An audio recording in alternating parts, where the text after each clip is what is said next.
আজকে আমাদের একমাত্র চাওয়া হাসপাতালের মধ্যে যেখানে প্রাণ ফিরে পাওয়ার জন্য রোগী যায় সেই হাসপাতালে চিকিৎসককে বিভৎসভাবে নৃশংসভাবে হত্যা করা হলো।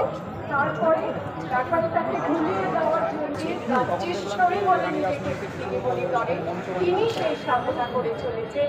তার প্রমাণ আজকে তিনি পুলিশকে দলদাস বানিয়েছেন বলতে আমি বাধ্য হচ্ছি।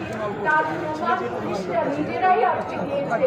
পিছনে দণ্ডায়মান পুলিশরা নিজেরা একবার ভেবে দেখুন, তারা নিরাপত্তা কর্মী কাদের পয়সায় তারা পুলিশ হয়েছে নিরাপত্তা দেওয়ার জন্য, কাদের নিরাপত্তা দেওয়ার জন্য। তারা আজকে কিভাবে কাদের কর্মী হয়ে কাজ করছে। ওপর থেকে নির্দেশ এসেছে, রাজ্যেশ্বরীর নির্দেশ, এই মিছিলকে আটকে দাও।